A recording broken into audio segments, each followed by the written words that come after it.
Oke, selamat pagi anak-anak. Hari ini kita bertemu lagi untuk melanjutkan materi kita di bab 1 mengenai nilai-nilai Pancasila dalam kerangka praktik penyelenggaraan pemerintah negara. Nah, untuk hari ini itu kita mau fokus mengenal lebih dalam mengenai Pancasila ya. Apa sih sebenarnya yang dimaksud dengan Pancasila? Supaya nanti kita bisa mengidentifikasi dalam penyelenggaraan pemerintah negara. Apa yang ingin kita capai dari materi ini? Tentu yang pertama kita bisa mengetahui atau mengenal simbol-simbol yang ada dalam Pancasila. Kemudian kita bisa mengetahui nilai-nilai Pancasila. Nah, ini yang menjadi pokok utamanya. Kita bisa mengidentifikasi nilai-nilai Pancasila dalam praktik penyelenggara pemerintahan negara. Apa sih yang dimaksud dengan Pancasila gitu ya? Pancasila itu berasal dari bahasa Sanskerta. Nah, kalau bahasa Sanskerta ini merupakan bahasa Indo-Eropa ya. Ini sudah bahasa yang sangat tua sekali. Nah, dalam bahasa Sanskerta itu ada dua kata ya dalam Pancasila, panca dan sila. Panca artinya 5, sila artinya asas. Nah, berarti Pancasila itu adalah 5 asas. Karena seperti yang kita ketahui ada 5 sila dalam Pancasila itu. Kemudian dikenalkan oleh Empu Tantular. Ini merupakan seorang pujangga ya, pujangga atau sastrawan kira-kira begitu. Di zaman Majapahit. Nah, dia membuat tulisan ya mengenai Pancasila ini. Nah, disitulah dijelaskan mengenai nilai-nilai Pancasila tersebut. Bagaimana proses perumusan atau sejarah kenapa bisa ada Pancasila kira-kira begitu. Nah, yang pertama di sini yang pertama kali menjajah kita itu adalah Belanda ya, Belanda. Kemudian setelah itu diambil alih oleh Jepang. Nah, dalam perjalanannya Jepang merasa terdesak oleh sekutu ya, itu ada pengeboman Hiroshima dan Nagasaki. Maka kemudian Jepang meminta bantuan ke Indonesia. Mereka meminta bantuan kepada kita dengan menjanjikan kemerdekaan ya, dengan menjanjikan kemerdekaan. Kalian harus bantu kami, nanti akan kami berikan kemerdekaan. Kemudian Indonesia percaya begitu ya. Indonesia percaya, maka kemudian dibentuklah, Jepang menyuruh Indonesia untuk membentuk BPUPKI dan PPKI. Ya, ini untuk janji yang pertama, kami akan memberikan kemerdekaan, coba kalian bentuk aja dulu BPUPKI dan PPKI. Ya, tapi kalian harus membantu kami dari serangan sekutu. Nah, kira-kira begitu. Kemudian setelah dibentuk yang namanya BPUPKI, Badan Penyelidik Usaha-Usaha Persiapan Kemerdekaan Indonesia. Nah, mereka melakukan sidang nih. Dalam persidangannya, dalam sidang BPUPKI 2 kali ya. BPUPKI itu mengadakan sidang 2 kali. Nah, mereka membahas mengenai dasar negara, bentuk negara seperti apa, kemudian mengenai undang-undang dasar ya, konstitusi kita. Nah, inilah tugas BPUPKI ya, membahas. Setelah itu kemudian BPUPKI bubar. Nah, bubar kemudian dibentuklah yang namanya PPKI, Panitia Persiapan Kemerdekaan Indonesia. Nah, PPKI ini itu melanjutkan sidang dari BPUPKI ya, mereka melanjutkan. Nah, tadi di BPUPKI itu adalah membahas. Nah, di PPKI itu tugasnya memutuskan dan menetapkan untuk mensahkan. Karena tadi di BPUPKI itu hanya sekedar membahas, belum ada yang namanya keputusan. Nah, PPKI itu tugasnya adalah untuk mengambil keputusan. Nah, kemudian di sana dipilihlah Soekarno ya sebagai presiden pertama Indonesia, kemudian mengambil keputusan dan mensahkan dasar negara dan juga konstitusi, undang-undang. Nah, setelah itu maka jadilah dia Pancasila.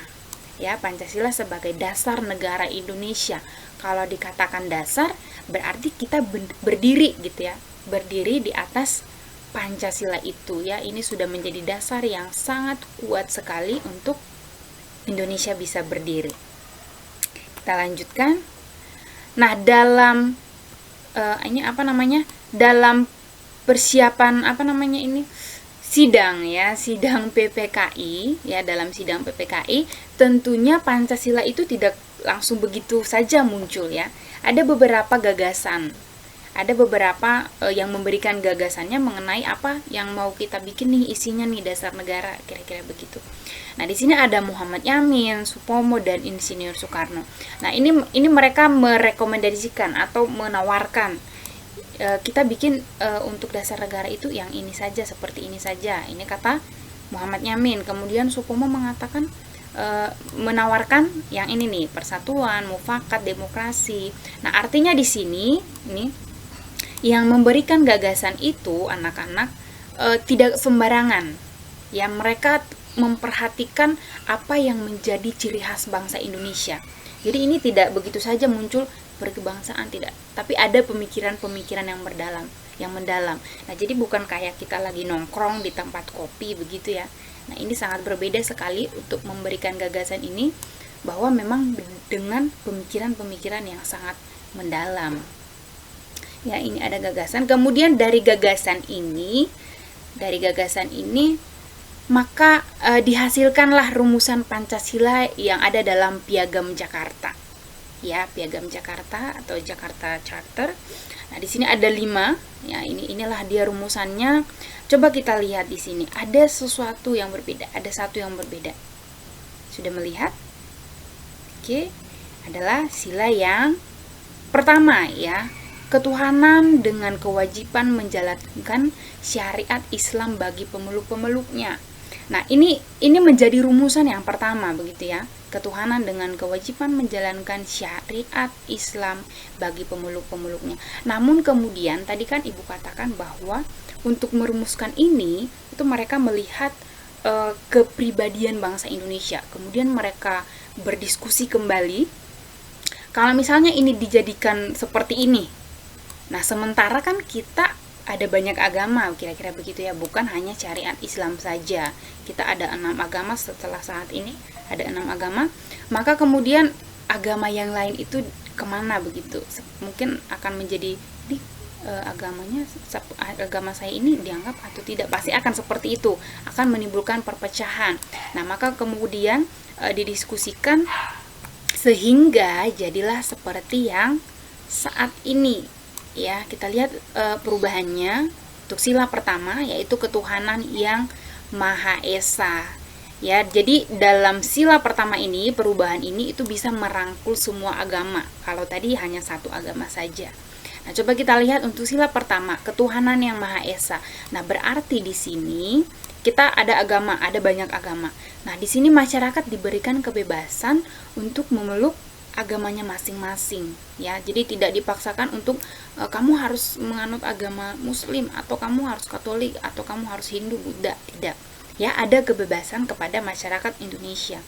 Lalu kemudian sila yang kedua, kemanusiaan yang adil dan beradab. Nah, dalam sila ini berarti kita harus menjunjung harkat dan martabat sebagai manusia. Ya, jadi bukan hanya diri kita sendiri menjunjung harkat dan martabat kita sendiri, tidak, tapi juga harkat dan martabat orang lain. Ya, itu untuk sila kedua, hak asasi manusia. Ya, menjunjung hak asasi manusia. Setiap orang memiliki HAM yang sama.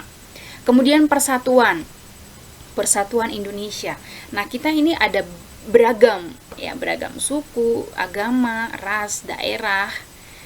Untuk sila ketiga ini bukan berarti kita menyeragamkan semua harus satu agama, kemudian semua harus satu suku, semua harus dalam satu daerah yang sama, tidak ya. Tapi makna sila ketiga ini adalah bagaimana kita bisa menghargai yang namanya perbedaan itu. Ya, karena kita akan selalu bertemu dengan perbedaan-perbedaan, ya. Maka di sini kita harus bisa menghargai, terbuka terhadap suku, budaya, agama yang lain. Jadi kita jangan hanya mempelajari apa yang ada dalam budaya kita atau dalam agama kita, ya. Kemudian dalam sila keempat, kerakyatan yang dipimpin oleh hikmat kebijaksanaan dalam permusyawaratan perwakilan. Nah, di sini kita diajarkan bagaimana untuk menghargai pendapat orang. Ya, misalnya dalam satu diskusi nih.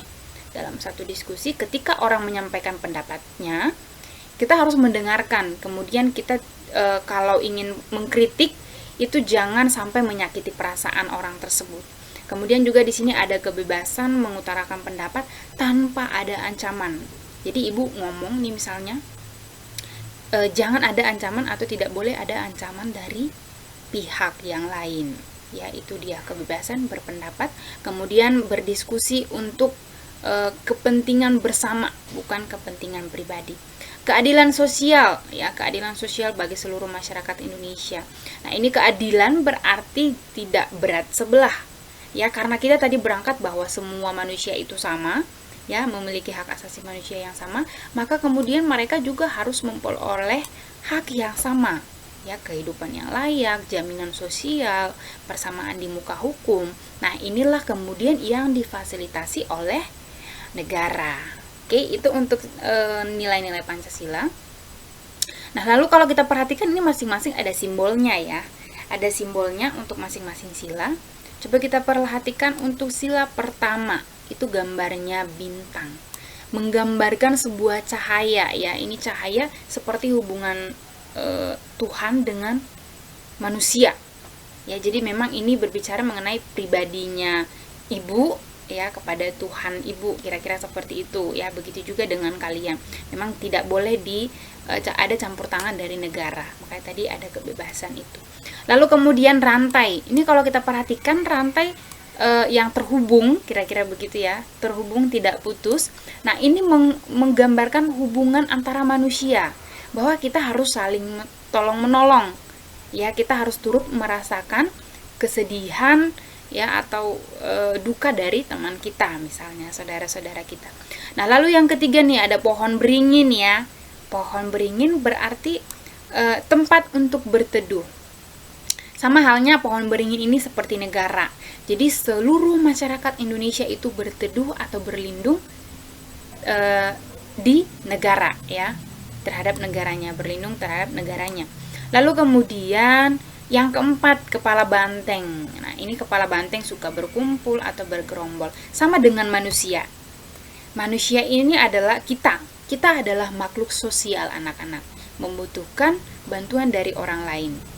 Ya, jadi jangan individualis. Itu yang ada dalam makna sila keempat. Lalu di sini padi dan kapas. Para puan. Nah, para puan ini yang seperti yang Ibu sampaikan tadi. Semuanya punya hak asasi yang sama, maka semua pasti ingin mencapai keadilan itu. Ya, jadi jangan sampai memihak kepada orang-orang yang lebih berkuasa dibandingkan orang-orang yang menengah ke bawah misalnya. Nah, itu di sini karena semuanya pasti ingin bahagia, ingin merdeka, ingin bebas. Oke, itu dia maknanya, bintang, rantai, pohon beringin, kemudian kepala banteng, padi dan kapas. Oke, sampai di sini yang bisa Ibu sampaikan untuk materi kita. Semoga kalian bisa memahaminya. Kalau misalnya ada yang ingin ditanyakan, boleh disampaikan kepada Ibu secara pribadi. Nah, untuk tugas individunya, mohon untuk mereview materi yang sudah Ibu berikan ini dalam bentuk video, lalu dikirimkan ke Google Classroom. Oke, terima kasih anak-anak. Untuk minggu depan, jangan lupa kita ulangan harian. Selamat pagi dan salam sehat.